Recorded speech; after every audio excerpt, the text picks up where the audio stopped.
Every prison has one job: keep the inmates inside. Welcome to Alcatraz. For almost 30 years, America believed Alcatraz did that better than any prison on Earth. Surrounded by freezing water, armed guards, and impossible odds, it earned one reputation that mattered more than anything else: nobody escapes. The truth, that reputation was built on a myth, because in 1962, 3 convicted bank robbers didn't just escape Alcatraz, they uncovered a series of mistakes that had been hiding for years.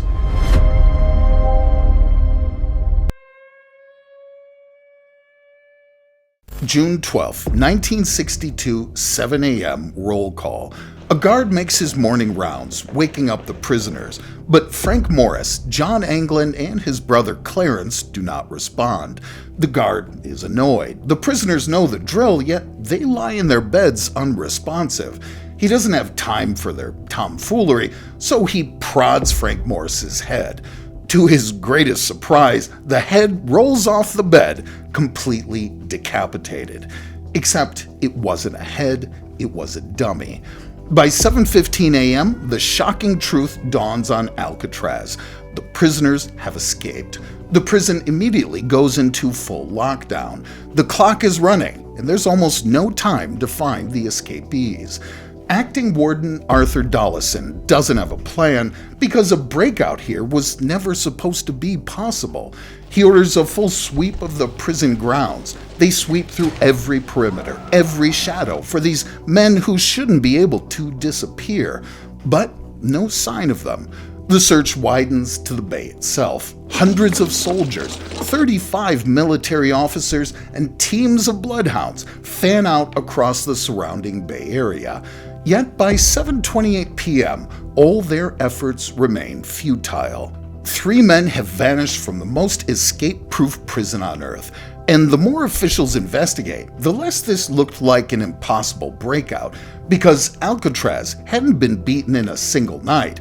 Its weaknesses had been there for years, hidden behind a reputation nobody thought to question. That reputation started with the water. Alcatraz Federal Penitentiary, The Rock, was built for America's unreformable elites. It wasn't designed for rehabilitation. It was designed to hold the worst of the worst behind escape-resistant steel and a dozen mandatory daily head counts. Located on a lonely island in the San Francisco Bay, it was already a forbidding place, surrounded by cold, angry, and unforgiving waters. The water temperature was approximately 54 degrees Fahrenheit. Prison officials calculated that exposure to those conditions would begin affecting body function after roughly 20 minutes. Currents ran up to 6 knots, fast enough to sweep even a strong swimmer past his target and out towards the open ocean. Warden Olin Blackwell would later put it plainly: convicts without training for a swim like that simply weren't going to make it. So, Alcatraz built its defense around a bet on the water. Officials became convinced that no one could survive the freezing temperatures and powerful currents because the bay itself was an impassable natural wall. So why spend manpower guarding what nature had already seemed to protect? That overconfidence made the breakout much easier than anyone realized. The faith was so strong that Alcatraz disregarded a crucial warning from Leavenworth, and in doing so, signed its own death warrant.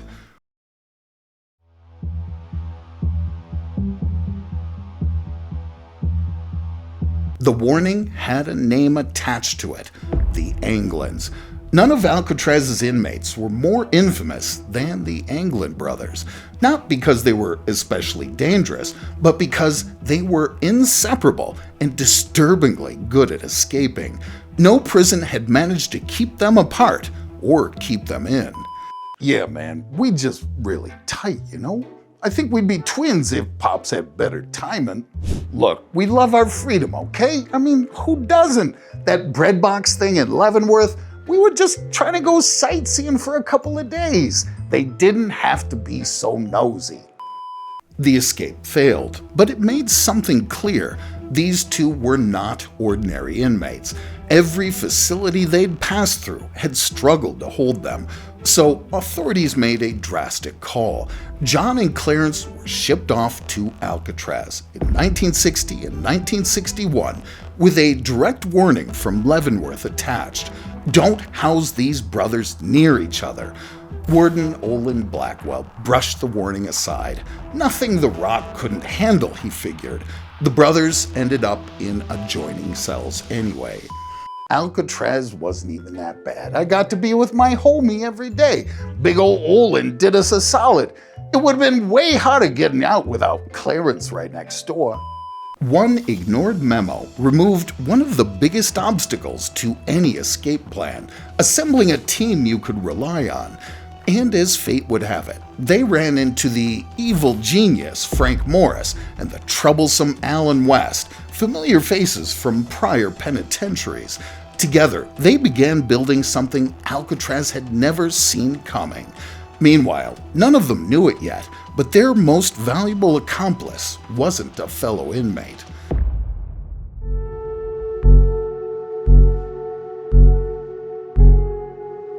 Pride, they say, comes before a fall. No statement could be more true about Alcatraz than this.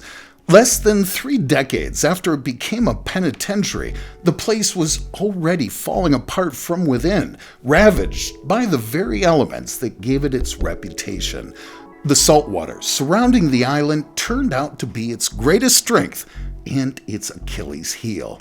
And around the time the inmates were building their plan, that weakness handed them an opening. They noticed what the prison officials had carelessly overlooked. The concrete walls in the prison were crumbling from saltwater corrosion, and the steel bars reinforcing them had rusted and expanded, cracking the concrete from the inside out. The wall had decayed and become soft, providing the prisoners with just the perfect escape route. Budget constraints only made things worse. Block A, unlike Blocks B and C, wasn't fitted with tool-proof hardened steel. Also, attention wasn't paid to the precision of structures, as there was an engineering anomaly in the gun gallery where the bars at the very top curved towards the wall, creating a gap. So, it's no surprise that before June 1962, other inmates had already exploited these structural flaws in their escape attempts. The belief that the facility would always be an ultimate deterrent, coupled with several unsuccessful escape attempts, made the prison officials and the government ignore these critical flaws in the facility for a long time. So much so that by the time they came to the realization that the prison was falling apart, the maintenance cost had soared to over $5 million.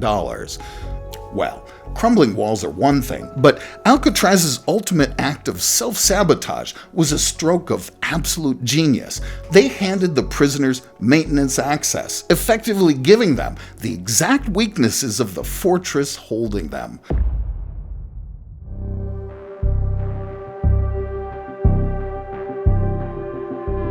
Whether it was the cost of upkeep or the belief that the waters alone would stop any escape, Alcatraz officials made a grave mistake. They gave inmates unsupervised maintenance access to the facility. Some inmates worked as plumbers, mechanics, painters, and electricians. Access that became the catalyst for the prison's most famous breakouts. The 1962 escape itself began with a piece of maintenance intel. Claims differ on who masterminded the plan, but records point to a conversation Frank Morris had with another inmate who mentioned that electrician Willard Winhoven had removed a ventilation shaft on Block B's roof and never replaced it. That tip was enough for Morris to realize something. There might be a direct, unblocked path from the utility corridor straight up to the roof. This administrative oversight turned out to be Alcatraz's undoing. It became the opening move in an escape plan that would puzzle America for decades. The hardest part of escaping a maximum security prison is usually finding a way out.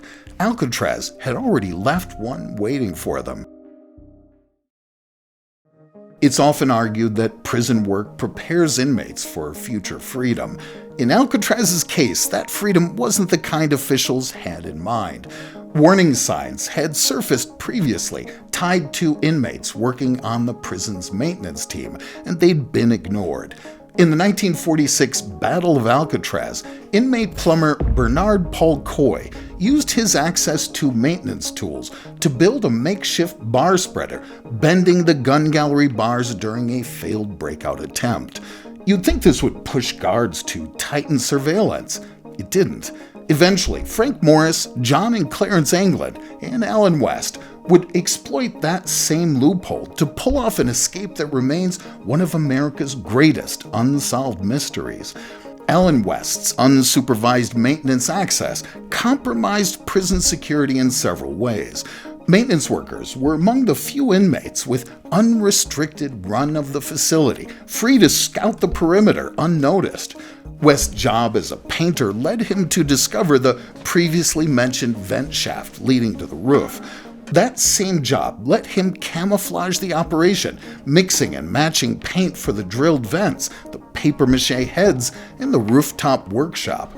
His mobility also let him smuggle in the tools and materials the plan needed. Also, the inmates had ample time to fabricate custom-made tools, like the makeshift drill they made from a broken vacuum cleaner, different papier-mâché heads, and other tools needed for their adventure. Bad concrete, soft walls, and maintenance access were just the beginning, because while the prison was busy falling apart on the outside, it was also handing the inmates everything they needed on the inside.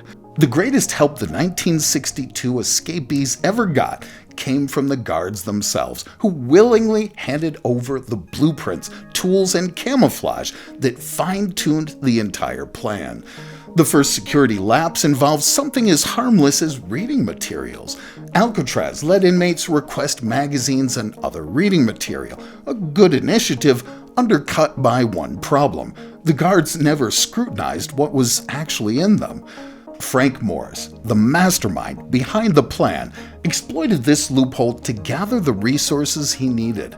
Over time, he ordered issues of Popular Mechanics and Science Digest.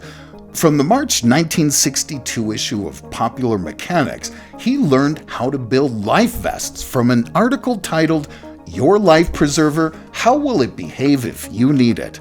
Another magazine introduced him to rubber vulcanization, the process he used to construct the raft. The inmates also tore pages from discarded magazines and mixed them with toilet paper, soap, and concrete dust to mold dummy heads and fake ventilation grills. Even what should have been the hardest part of the escape became surprisingly effortless because of Alcatraz's own routines. To widen the salt-damaged openings behind their cells, the inmates scraped through the weakened concrete with crude tools like spoons after their makeshift drill proved too loud. Normally, the noise would have exposed the entire plan. Instead, Alcatraz unintentionally provided the perfect camouflage. During the daily music hour, inmates were allowed to play instruments or listen to music piped into the cell block, masking the sound of the digging. Frank Morris took full advantage, spending hours playing loud, deliberately discordant accordion while the scraping blended into the prison's daily routine. Once again, the prison made the escape easier than it had any right to be. But the biggest security failure of all was simpler than one could imagine. The prison never kept an inventory of its clothing or industrial materials. Raincoats were common gear on the island, given how foggy and cold it stayed even on clear days, so no one thought twice about inmates wearing them. What no one tracked was how many there were, and over 6 months, more than 55 raincoats disappeared, quietly repurposed into a makeshift raft, without a single guard noticing. Whether that came down to laziness or just plain indifference, since the government kept the funds flowing regardless, remains a mystery. Dang, a federal prison loses 55 raincoats and no one even notices. I've had hotels chase me down for one missing bathrobe. And all these factors paved the way for the perfect escape.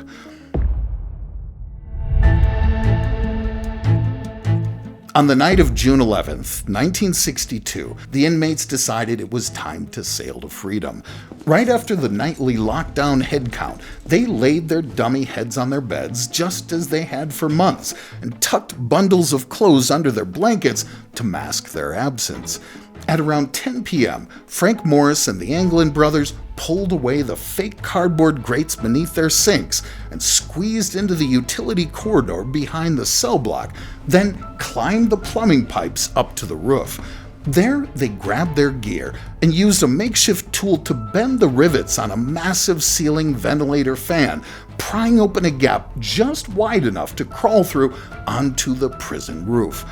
To dodge the sweeping searchlights, they crawled on their bellies before working their way down a 50-foot service pipe on the outside of the building, then scaled 2 separate 12-foot barbed wire fences to reach the island's northeastern shore. On the dark, rocky shoreline, they used a modified accordion to inflate their 14-foot raincoat raft, pushed it into the freezing 54-degree waters of the bay, climbed aboard with wooden paddles, and disappeared into the fog. The plan was generally successful, but not for one inmate, Alan West. He had been a central part of the plan, supplying much of the equipment through his maintenance access. But on the day of the escape, he was left behind. He had accidentally locked himself into his cell as the cement he used to mask the ventilation opening had hardened around the edges. By the time he finally escaped, the others were gone. He had no choice but to return to the prison. He eventually became a crucial part of the investigation, providing authorities with details of the escape.